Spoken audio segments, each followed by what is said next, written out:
Uno de los atributos más asombrosos del ser de Dios es su soberanía. Y el teólogo Arthur Pink lo define de la siguiente manera.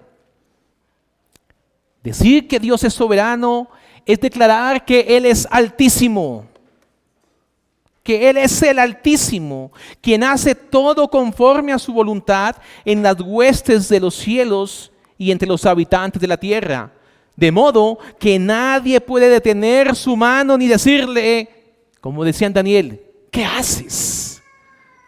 Decir que Él es soberano es declarar que es omnipotente, el poseedor de toda potestad en los cielos y en la tierra, de modo que nadie puede frustrar sus designios, impedir sus propósitos, ni resistir su voluntad.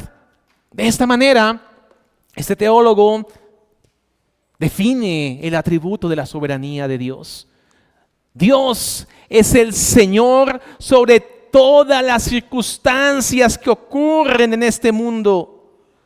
Y la palabra de Dios enseña esta verdad de manera abundante. Hay muchos textos bíblicos que nos muestran que Dios es soberano.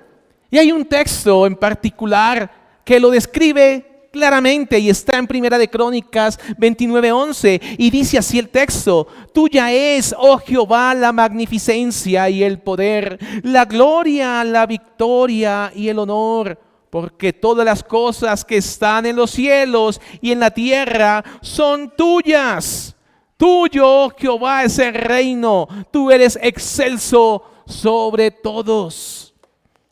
Dios soberano gobierna sobre la materia inanimada. Recordemos que ya lo vimos en Éxodo cuando Moisés extiende la vara hacia el cielo y Jehová hace tronar y granizar sobre el pueblo, mientras desciende también fuego. Hubo granizo, hubo fuego. Y esto ocurrió de manera extraordinaria. Nunca había sido visto esto en Egipto. También vemos la soberanía de Dios más adelante cuando detuvo el sol, detuvo la luna en tiempos de Josué. Ahí vemos cómo Dios es soberano sobre la materia inanimada, gobernando sobre los cuerpos celestes. También vemos a Cristo. Cristo reprendió el viento y reprendió el mar. Ambos obedecieron inmediatamente a nuestro Dios soberano. Pero también nuestro Dios soberano gobierna sobre las criaturas irracionales. Lo vemos cuando hizo venir a Noé toda clase de animales. Muchos se preguntan, ¿y cómo llegaron esos animales a subirse juiciosamente al arca? Y dejan a un lado que Dios es soberano también sobre las criaturas irracionales. Aquí vemos el dominio soberano de Dios. Y en Éxodo también lo notamos, cuando Dios hizo separación entre el ganado de Israel y el ganado de Egipto. Y como dice el texto bíblico, del ganado de los hijos de Israel no murió ninguno. Y llegamos ahora a Éxodo capítulo 16. En Éxodo capítulo 16, Dios continúa manifestando que Él es soberano sobre toda la creación. Dios soberanamente provee un alimento del cielo, el maná, demostrando su dominio sobre la materia inanimada. Y también envía codornices sobre el campamento. Aquí vemos Dios gobernando sobre todas sus criaturas. Podemos resumirlo de la siguiente manera: todo el universo obedece a su voluntad y todo obedece y sirve a sus propósitos eternos. Precisamente es aquí en Éxodo 16 donde seguimos notando una situación difícil con el pueblo. Es aquí donde vemos que el alimento que ellos traían de Egipto se ha venido agotando, se ha venido acabando. Y el corazón del pueblo queda al descubierto. Ahora se empieza a ver qué había allí en el corazón de cada uno de estos hombres y mujeres. El corazón del pueblo se deja ver. En vez de humillarse, en vez de buscar el rostro de Dios, empieza a murmurar, empieza a quejarse. A lo largo de este pasaje de Éxodo 16, vamos o intentaremos resolver una pregunta. Nos tomará posiblemente 2 sermones. Y la pregunta que queremos resolver es, ¿el verdadero problema estaba en el desierto o el problema estaba en el corazón del hombre? Vemos también cómo Dios en su gracia no nos paga conforme nuestras maldades, sino que Él responde con misericordia y con una valiosa provisión. El título que le hemos dado a nuestro sermón es Dios provee generosamente. Dios provee generosamente. Y veremos 3 puntos. El primer punto, Dios nos provee a pesar de nuestras maldades. Dios nos provee a pesar de nuestras maldades. En segundo lugar, veremos, Dios nos provee de manera suficiente. Y finalmente veremos, Dios nos provee de manera constante. Vamos al primer punto. Dios nos provee a pesar de nuestras maldades. Le invito a que vaya a Éxodo capítulo 16, versículo 1.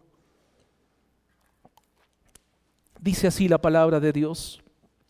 Partió luego de Elim toda la congregación de los hijos de Israel y vino al desierto de Sin, que está entre Elim y Sinaí, a los 15 días del segundo mes, después que salieron de la tierra de Egipto.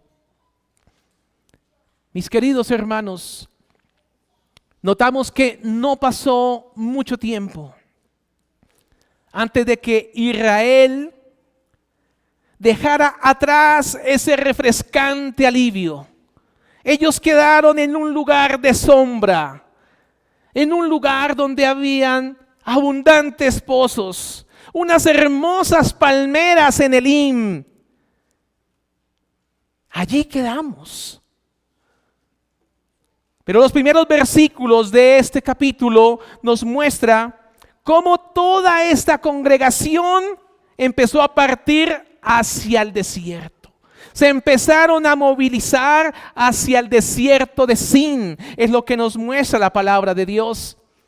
Y en el libro de Números, en el capítulo 33, allí vemos a dónde iban. Dice en Números 33:10, salieron de Elim y acamparon junto al mar Rojo.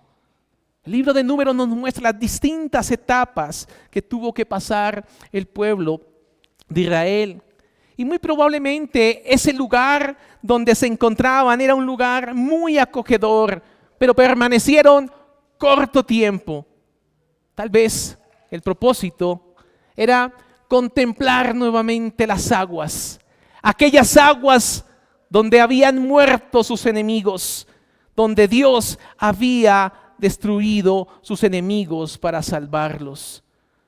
Pero aquí la palabra de Dios comienza presentándonos un marcado contraste entre Elim, un lugar de descanso, y el desierto.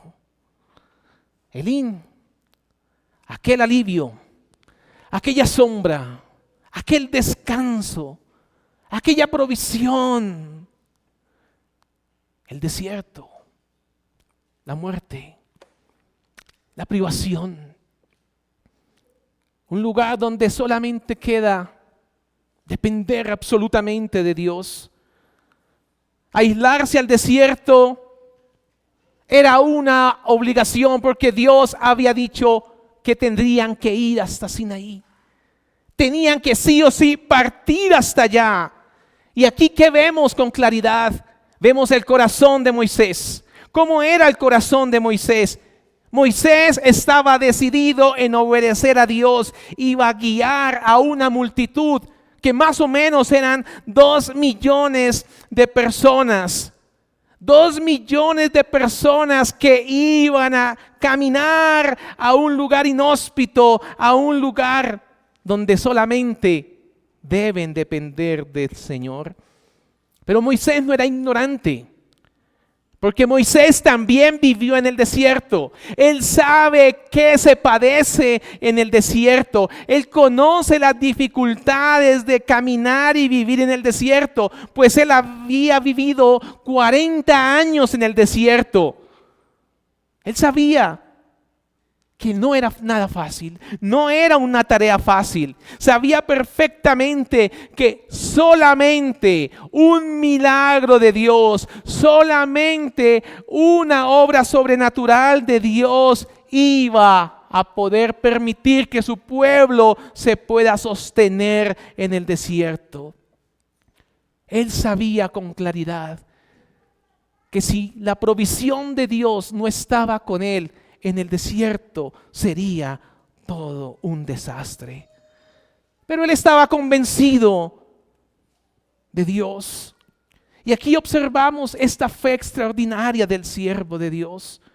Humanamente hablando, era imposible sostener un pueblo tan numeroso en el desierto. Era prácticamente una obra imposible. Pero él, ¿qué hizo? Continuó avanzando y le siguió diciendo al pueblo: avancen, avancen hacia Sin, vamos hacia el desierto. La fe de Moisés había madurado. No por ignorancia, porque él sabía qué se estaba teniendo. No por ingenuidad, porque él sabía que para que fuesen libres se requirió el poder de Dios. Y él sabía que Dios le iba a sostener. Dependía completamente de él. Pero mientras la fe de Moisés descansaba firmemente en las promesas de Dios, el corazón del pueblo hizo lo contrario. Pronto empezó a revelarse la realidad que había en sus corazones. En la medida que aumentaban las dificultades, en la medida que había más escasez, también se empezó a ver el oscuro trasfondo de pecado, de incredulidad. Incredulidad que estaba arraigada en un pueblo, ingratitud profunda en un corazón. Y esa ingratitud lo lleva a murmurar contra Dios y contra los líderes que Dios había establecido. Mire allí el versículo 2 y el versículo 3 de Éxodo 16. Dice la palabra de Dios: toda la congregación de los hijos de Israel murmuró contra Moisés y Aarón en el desierto. Y dice el 3, y les decían los hijos de Israel: ojalá hubiéramos muerto por mano de Jehová en la tierra de Egipto, cuando nos sentábamos a las ollas de carne, cuando comíamos pan hasta saciarnos, pues nos habéis sacado a este desierto para matar de hambre a toda esta multitud. Ahí estaba el pueblo, ahí estaba pintado el pueblo. Un pueblo que había sido librado por la mano poderosa de Dios, por el milagro de Dios. Habían sido librados de las 10 plagas que habían caído en Egipto. Un pueblo que había sido sacado de ser unos esclavos, unos siervos, a libertad. Que vieron milagros en el Mar Rojo. Que vieron cómo Dios divinamente los estaba guiando con una nube y fuego, día y noche. Ellos habían visto todas estas portentosas obras de Dios. Y a pesar de ver todas estas obras, ahora este pueblo se encontraba nuevamente murmurando, nuevamente quejándose, nuevamente rebelándose. El pecado del pueblo era un pecado deliberado, pero no era cualquier pecado, era un pecado grave, grave. Y toda la congregación estaba llena de esta ingratitud y de esta incredulidad. Mis hermanos, ¿qué nos enseña esta gran verdad? Que todo lo que se habla en la tierra se escucha en el cielo. Todo. Todas las palabras que pronunciamos en esta tierra se escuchan en el cielo. Porque si usted va allí al versículo 7, al 9, al 12 del capítulo 16, usted va a notar allí que Dios oyó sus murmuraciones. Dios oyó las murmuraciones contra él. Ninguna palabra pronunciada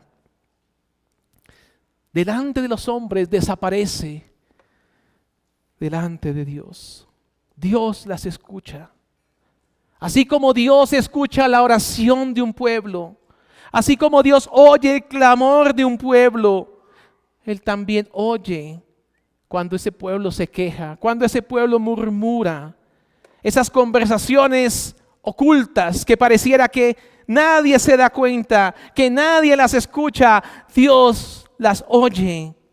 Cada palabra dicha en momentos de enojo, en momentos de rabia, en momentos de incredulidad, Dios las oye. Y muchas veces, ¿qué pensamos nosotros? Son palabras pequeñas. Son palabras que tal vez son insignificantes. Nadie me oyó. Pero la palabra de Dios nos enseña que de toda palabra ociosa daremos cuenta delante de Dios. Por eso debemos cuidar cada palabra que sale de nuestra boca. Nuestras palabras están revelando algo muy importante. Están revelando el estado de nuestro corazón. Israel fue un pueblo que murmuró en el desierto. Fue un pueblo que habló mal. Un pueblo que no le importó hablar en contra de Moisés y en contra de Aarón. Pero Dios escuchaba. En realidad, ¿qué estaba haciendo ese pueblo? Estaba pecando. Estaba pecando contra Dios mismo, contra el Dios que los había redimido. De la misma manera, cuando nosotros murmuramos constantemente, cuando nos quejamos por las providencias que vivimos, las circunstancias que vivimos, estamos hablando y actuando con incredulidad. No solo se está expresando las emociones humanas, no podemos dejarlas allí. Tenemos que ver más al fondo. Estamos expresando desconfianza en el eterno, en el soberano. Estamos expresando desconfianza en aquel que lo gobierna todo. Estamos expresando desconfianza en aquel que es sabio, en aquel que es bueno. Así que no son simplemente pequeñas palabras. Y la palabra de Dios nos dice que no era un grupo. Aquí dice toda la congregación. Toda la congregación era culpable. No solamente murmuraban entre sí contra el líder escogido por Dios, sino que su pecado era aún más grave. Estaban hablando en contra de Dios. Y vemos allí que el pueblo usó su santo nombre en vano. ¿Por qué tenía que pronunciar el nombre de Jehová? Y más para decir cosas terribles. Y usted ve allí el texto y dice, ojalá hubiéramos muerto por mano de Jehová en la tierra. El nombre del Señor lo pronunciaron como cualquier cosa.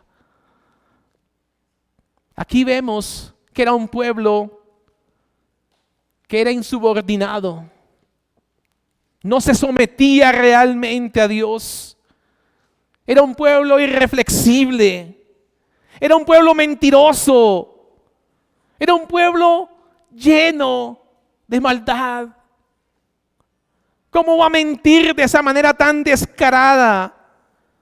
¿Es que acaso viviendo como esclavos vivían muy bien? Pero vea lo que dicen. Se sentaban junto a las ollas de carne o comían pan hasta saciarse.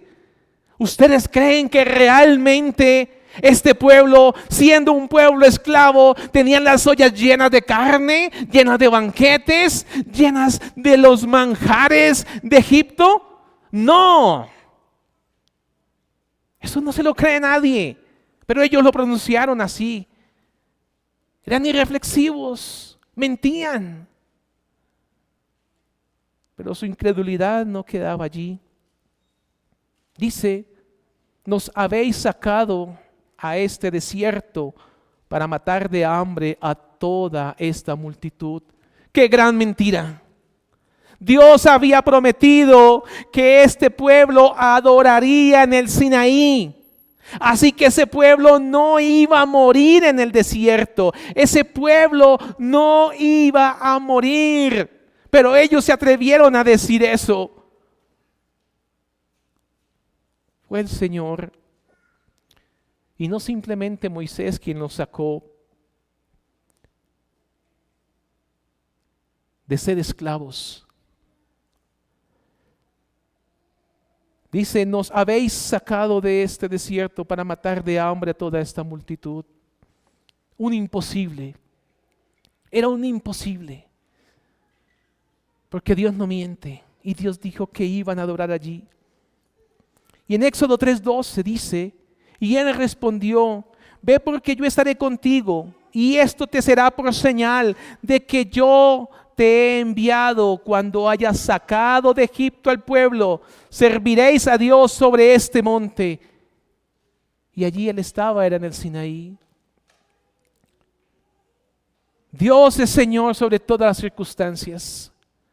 Y precisamente esa circunstancia estaba planeada por Dios. Dios tiene el control sobre todas las cosas, y ese momento de necesidad y de agotamiento de los recursos estaba en las manos de Dios.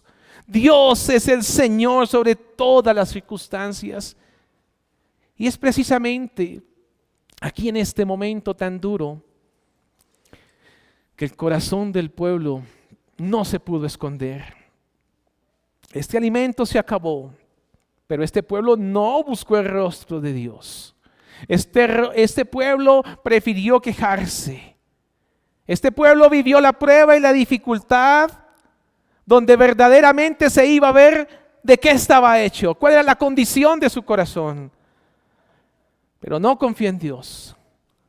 Pero sí respondieron con incredulidad, con descontento, con murmuración. Y esto nos lleva a plantear dos aplicaciones. Permítame aquí dos cortas aplicaciones. Nos enseña una gran verdad. Mis hermanos, Dios no nos mantiene de manera permanente en lugares de comodidad. No es lo permanente. La vida cristiana incluye temporadas de desierto, en la que tenemos que responder qué hay en el corazón, donde vamos a reaccionar, donde el corazón es examinado, cómo responde ante esa circunstancia. Como Dios no nos mantiene siempre en lugares de comodidad, es porque vamos en una transición, vamos hacia la Canaán celestial. Vamos hacia un destino final, hacia donde Dios nos va a conducir sabiamente.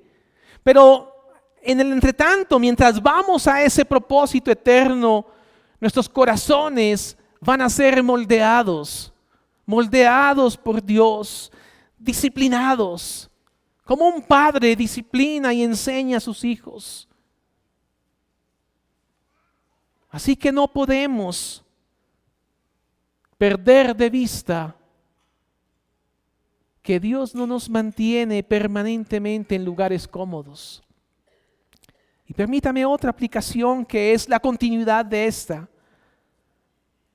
Cuando usted y yo atravesamos circunstancias difíciles, problemas en nuestra salud, traiciones de los seres más queridos y más cercanos, o de un momento a otro llegó la prueba inesperada y nos sorprendió. Allí sale a la luz lo que verdaderamente hay en el corazón.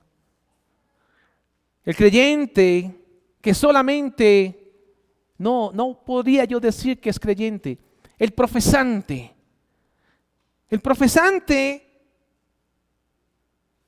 que es aparente creyente, no va a descansar en Dios, sino que los problemas los resuelve con sus capacidades, con lo que puede hacer por sí mismo, con lo que puede reaccionar con sus propios recursos, olvidando que Dios es soberano y tiene el control absoluto sobre todas las circunstancias de la vida.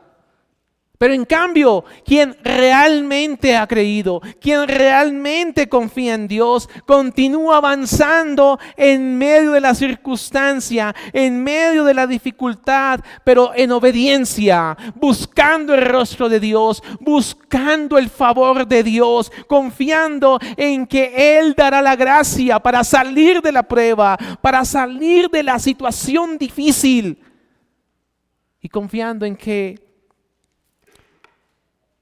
este creyente no escapa del gobierno perfecto y sabio de Dios. Mis hermanos, hemos visto cómo el pueblo de Israel dejó atrás aquel lugar de descanso, aquel lugar de sombra y de provisión que tenían en Elim, y fueron dirigidos al desierto de Sin, que enfrentaron pruebas, necesidades reales, escasez de alimento. Sin embargo, en medio de la dificultad, vimos que el corazón del pueblo se rebeló, se dio a conocer que era un pueblo ingrato, incrédulo, mentiroso, blasfemo, rebelde, y que distorsionaba también su vida pasada, diciendo que comían abundancia de carne. Pero ahora veremos algo más asombroso. ¿Cómo respondió Dios ante esa murmuración? ¿Cómo responde Dios ante esa terrible afrenta?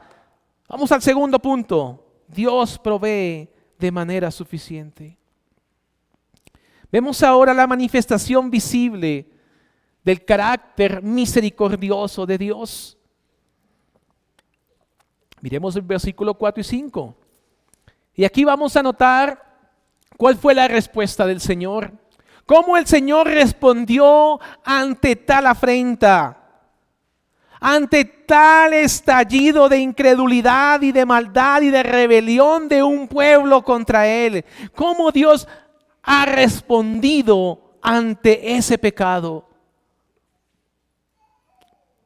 Y Jehová dijo a Moisés: he aquí, yo os haré llover pan del cielo, y el pueblo saldrá y recogerá diariamente la porción de un día, para que lo pruebe si anda en mi ley o no. Mas en el sexto día prepararán para guardar el doble de lo que suelen recoger cada día. Cuando leemos esta porción de la palabra de Dios y nos preguntamos, ¿qué espera un pueblo que es rebelde, murmurador contra Dios? ¿Qué es lo que espera o lo que debería esperar? Pues debería esperar juicio de parte de Dios. Que caiga fuego del cielo, que haya castigo, que haya mortandad, que sean consumidos, que sean sorprendidos por la ira de Dios, por su maldad. Pero aquí ocurre algo sorprendente. Dios no reaccionó así con su pueblo. Dios mostró su hermosa y valiosa misericordia. Sorprendentemente vemos una manera distinta. Y contesta el Señor: he aquí, yo os haré llover pan del cielo. ¡Qué gracia! ¡Qué gracia tan maravillosa la que vemos acá! ¡Qué favor de Dios! El favor del soberano, inmerecido por un pueblo pecador, rebelde y desobediente. Y aquí vemos replicado lo que dice el salmista: no ha hecho con nosotros conforme a nuestras iniquidades, ni nos ha pagado conforme a nuestros pecados. Y aquí vemos la expresión: he aquí, he aquí. Aquí lo que está haciendo la palabra de Dios es decir: vean lo que voy a hacer, admiren esto que va a pasar. He aquí.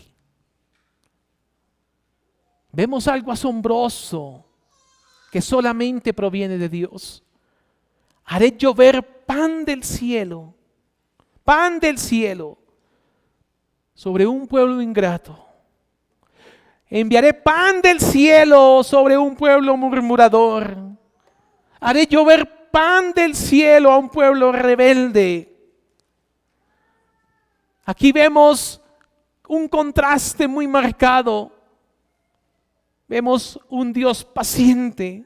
Vemos su paciencia mostrándola a su pueblo. Vemos la profundidad de la misericordia de Dios mostrándosela a su pueblo. La grandeza de su gracia inmerecida para con su pueblo. Dios responde al pecado del pueblo, no destruyéndolos inmediatamente, sino responde con una provisión abundante. Así, el maná se convierte en ese testimonio visible de la misericordia de Dios.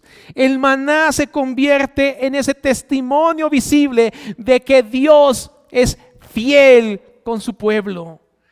Aquí usted va a ver la manera sobrenatural cómo se envía esa provisión del maná.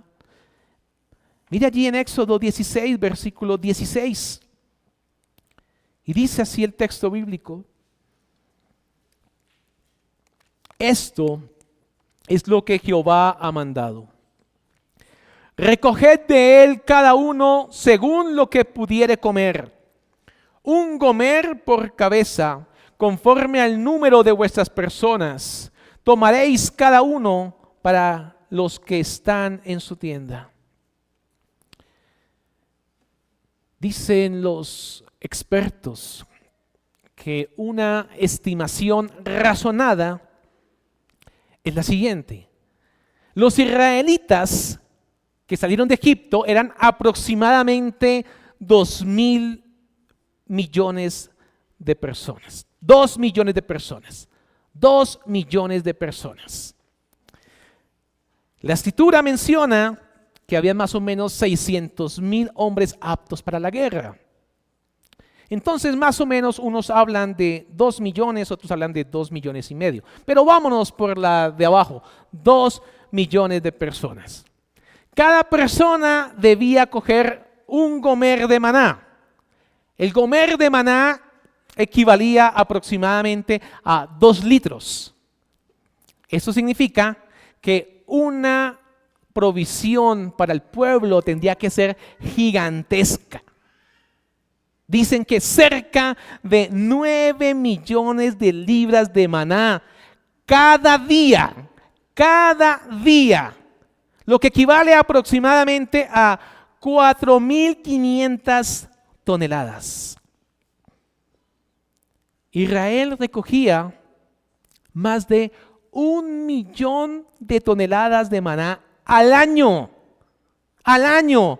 Y lo más asombroso es que la provisión sobrenatural que Dios daba a su pueblo continuó cada día durante 40 años. 40 años viendo este precioso milagro. 40 años cayendo maná al desierto. El maná vino directamente al pueblo. Mira allí el versículo 13 y 14. Y venida la tarde, subieron codornices que cubrieron el campamento. Y por la mañana descendió rocío en derredor del campamento. Y cuando el rocío cesó de descender, he aquí sobre la faz del desierto una cosa menuda, redonda, menuda como una escarcha sobre la tierra. El pueblo de Dios no tenía que irse a buscar el maná y emprender un viaje larguísimo a encontrar la comida, o cruzar el desierto antes de conseguir su alimento necesario. No tenían que hacer un esfuerzo descomunal para el alimento, no. Dios había dado el alimento allí en el lugar donde se encontraba el pueblo. Estaba al alcance de la mano. Estaba delante de los ojos del pueblo todo el alimento que Dios había preparado para ellos. Allí nomás estaba, justo ahí, al frente de sus ojos. Abría la puerta y ahí veía el alimento. Ahí veía el maná en el suelo. Así ocurre con la palabra de Dios. La palabra de Dios es accesible a todos nosotros. Y hemos escuchado muchas veces que si fuera más difícil conseguir una Biblia, que algunos de nosotros de pronto se nos complicara conseguirla, la valoraríamos mucho más.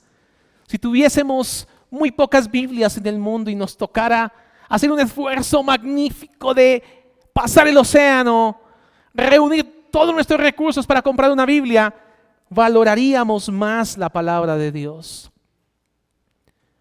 Robert Evans era un pastor que después de la Segunda Guerra Mundial viajó a Polonia y fue allí a Polonia a predicar el Evangelio.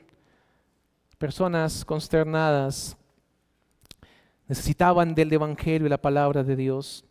Y él cuenta que en una ocasión él se encontró con un anciano, o un anciano se acercó a él, y el anciano con mucho cuidado sostenía una hoja y le preguntó a ese anciano, a aquel pastor: ¿esta hoja corresponde al libro sagrado de Dios? Yo creo que sí, pero necesito que usted me lo confirme. El pastor tomó la hoja, la leyó y era un fragmento del libro de Éxodo. Este pastor se conmovió profundamente y le respondió: sí, es una hoja del libro sagrado de Dios. El anciano le dijo: yo he leído esa hoja por muchos años. Innumerables veces la he leído y deseo saber qué más dice. Este pastor se conmovió tanto y le entregó su Biblia, pero nos lleva a pensar el contraste tan grande en nuestros días. Aquel hombre, que es una historia real, valoraba su hoja de la palabra de Dios, su página de la palabra de Dios. Era su tesoro invaluable, era lo más valioso que él tenía y lo cuidaba mucho. Mientras hoy muchos de nosotros poseemos 8, 10 Biblias en nuestros hogares. Y si al caso, la leemos de vez en vez. Esto nos recuerda que debemos apreciar más la palabra de Dios. Dios nos ha proveído su verdad revelada. Sí, tenemos una facilidad de acceso a su palabra, a las escrituras. Pero esa facilidad de acceso no debe producir en nosotros indiferencia, sino debe producir mayor gratitud. Cada página de la palabra de Dios contiene la verdad revelada de nuestro Dios soberano. Palabra suficiente para alimentar el alma, para fortalecernos, para guiarnos en medio del desierto de este mundo. Pero mis hermanos, la misma accesibilidad al maná que tenía el pueblo aumentaba la responsabilidad de Israel. Su cercanía le daba una obligación. Debido a que el maná estaba justo allí afuera de sus tiendas, estos hombres, estas mujeres debían hacer algo. Debían ir y recoger el maná. Ir y recoger el alimento. Porque también podían pasar y pisotear el alimento. De manera desprevenida podía pisar y pasar por encima. Hay abundancia. Yo paso por encima. Hay mucho. El hecho mismo de que esté tan cerca y tan a la mano determina nuestra responsabilidad. Hay una abundante gracia que Dios nos ha dado y debemos valorarla. Somos responsables. Tenemos dos cosas por hacer. O demostramos el aprecio que tenemos por el maná y la tomamos y la recogemos y la atesoramos en el alma. O la otra opción que tenemos es despreciarla, pisotearla mediante una negligencia culpable, negligentemente, culpablemente. Ahí no hay excusa. Dice la palabra que el maná era pequeño. Versículo 14. Y cuando el rocío cesó de descender, he aquí sobre la faz del desierto una cosa menuda, redonda, menuda como una escarcha sobre la tierra. ¿Quién podría imaginar que aquí en este pequeño libro tenemos toda la verdad revelada de Dios? Y hay Biblias más pequeñas que son Biblias de bolsillo. Caben en nuestros sacos. Y ahí está toda la verdad revelada para nuestra salvación, para hacernos sabios. Está todo lo necesario, todo lo que nuestra alma necesita, todo lo que usted y yo necesitamos para caminar en este mundo. Todo lo necesario para hacernos perfectos, que es en Cristo solamente. Pero también dice el texto bíblico que el maná era el alimento, debía ser comido. El maná debía ser comido. Nos lleva a pensar en algo muy importante. Es un símbolo claro. El maná no fue dado simplemente para admirarlo. ¡Oh, qué bello es el maná! ¿Cómo se ve de bonito el maná en el suelo, en el desierto? No era simplemente para admirarlo, era para ser tomado, valorado, guardado y comido. Era el alimento, era la provisión de Dios, una provisión hecha por Dios para suplir la necesidad física de su pueblo. Mis hermanos, permítame aquí hacer una aplicación. La palabra de Dios debe llevarse a la práctica. Fue dada para proveer alimento a nuestras almas. Pero para obtener aquel nutriente es necesario que aprendamos a alimentarnos de este pan de vida. Así como cuando una persona descuida la dieta que debe llevar debido a sus circunstancias, y por su descuido, muy seguramente va a llegar a una condición física lamentable. Nuestro alimento espiritual, ignorar la palabra de Dios, ignorar sus leyes, ignorar sus verdades, produce cristianos enfermizos. Es importante que valoremos la palabra de Dios. La palabra de Dios es inagotable en su contenido. El maná era abundante y solamente se recogía el que se necesitaba. El otro quedaba ahí. Salía el sol y desaparecía.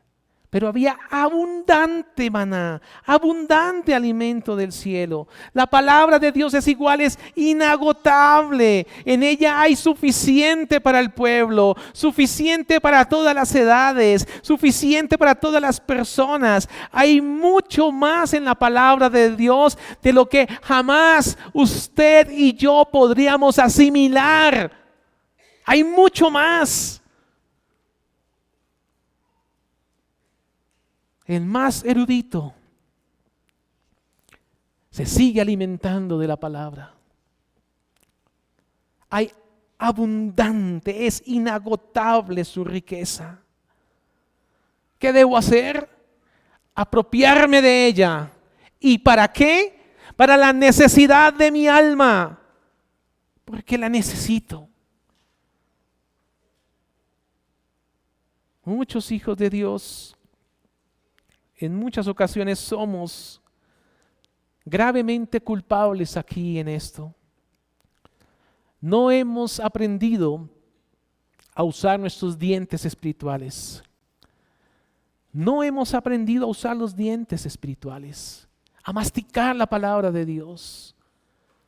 Tal vez no sacamos el tiempo para volver a escuchar los sermones, escuchar los estudios, sacar el texto y seguir meditando en ellos, obtener más sustento y sustancia de lo que se nos ha enseñado. El maná debe recogerse diariamente. Dice, y Jehová dijo a Moisés, he aquí yo os haré llover pan del cielo, y el pueblo saldrá y recogerá diariamente la porción de un día, para que yo lo pruebe si anda en mi ley o no. Recogía. Hoy no le servía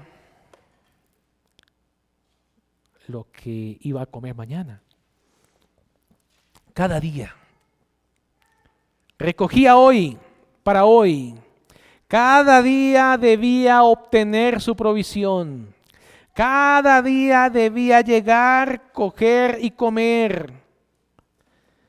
El alma requiere la misma atención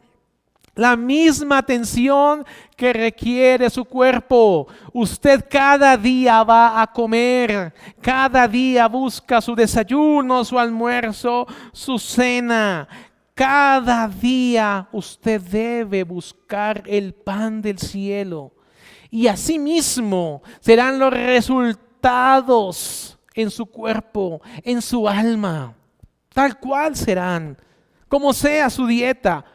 Puede que sea usted un cristiano saludable porque se alimenta constantemente de la verdad de Dios. O tal vez sea una persona raquítica, desastrosa en su alimentación. ¿Cuántos fallamos precisamente en este punto? Nos sentamos solamente el domingo. Y es muy importante, es el día más importante de la semana donde Dios bendice a su pueblo. Pero los otros días de la semana debo cultivar mi mente y mi corazón para el domingo, el día del Señor, recibir su pan del cielo. Pero ocupado toda la semana con distracciones, pues no está preparando adecuadamente su corazón para recibir el manjar que Dios tiene preparado. Nuestras almas necesitan urgentemente la provisión diaria de pan. Cualquiera que sea su oficio, asegúrese que su alma se alimente, que regularmente esté comiendo el pan del cielo, que su corazón esté allí involucrado, masticándolo, meditándolo. Dice el texto que el maná se obtenía mediante el trabajo. Tenía que ir a recolectarlo. Y aquí nos recuerda las palabras de nuestro Señor Jesucristo. Trabajad no por la comida que perece, sino por la comida que a vida eterna permanece. Ellos no trabajaban para hacerlo, para hacer el maná del cielo. No, ellos no trabajaban para eso. Descendía del cielo. Dios lo preparaba, Dios lo hacía. Dios se encargaba en hacer el alimento para su pueblo. La labor del pueblo no era prepararlo, era recogerlo. Era recogerlo. Actuar allí con diligencia. Porque el alimento no podía conservarse, no podía acumularse, no podía dejarse para el futuro. Cada día necesitaba ocuparse nuevamente en esa labor de ir y recogerlo. Tenemos que ser diligentes. Diligentes en nuestra búsqueda de Dios. Diligentes en buscar su rostro. Diligentes en ir y recogerlo, comprender la necesidad espiritual que tenemos, comprender que necesitamos saber más acerca de nuestro Dios. Nuestra naturaleza necesita depender absolutamente de Él. De lo contrario, brotará nuevamente aquel esclavo.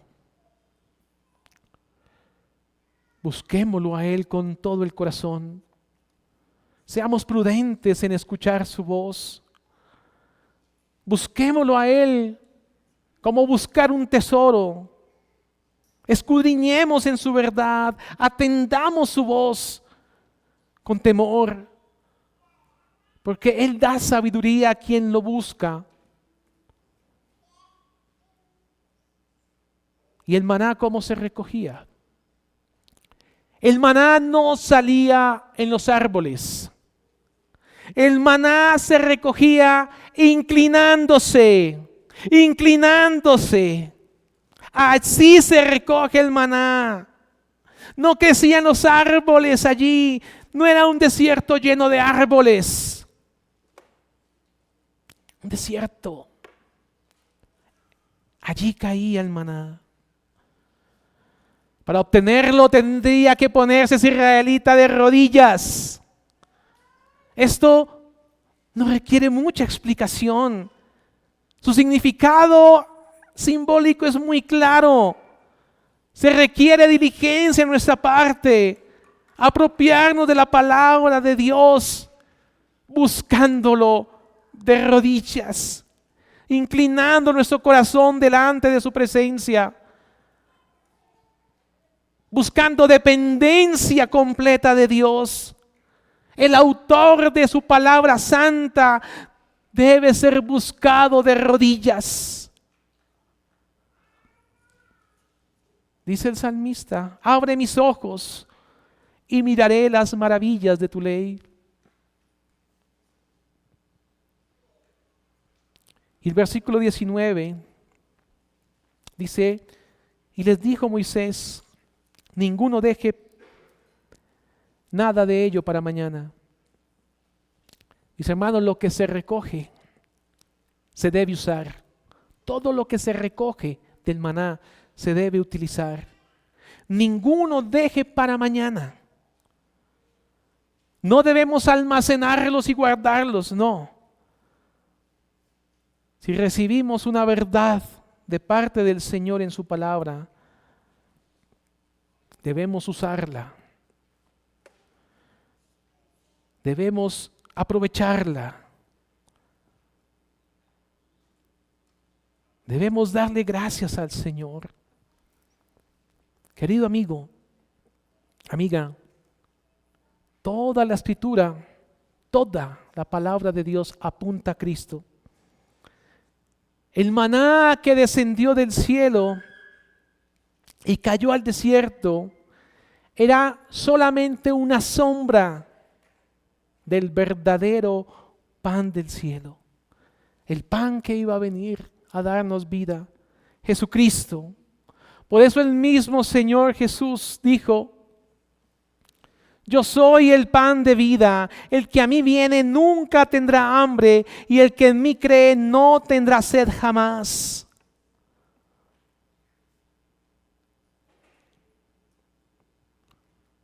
Moisés sabía que Dios era el encargado de hacer la provisión. El Señor Jesús declaró que Él era ese pan.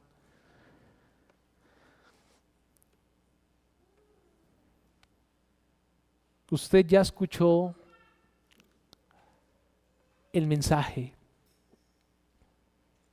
Si usted no ha creído, la palabra de Dios lo llama a que reconozca su necesidad espiritual. Lo llama a que venga y se arrepienta y busque a Cristo.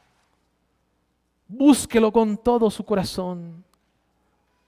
Dice el profeta Isaías: a todos los sedientos, venid a las aguas. Y a los que no tienen dinero, venid, comprad y comed. Venid, comprad sin dinero y sin precio vino y leche. Hay gran alimento para usted, querido amigo, querida amiga, que se encuentra en la necesidad más deplorable de salvación. Está en un lugar de deslizadero. Debe arrepentirse, es urgente su arrepentimiento. Dice el Señor Jesús: bienaventurados los que tienen hambre y sed de justicia, porque ellos serán saciados. Así como el pueblo de Israel se inclinaba cada mañana para recoger el maná,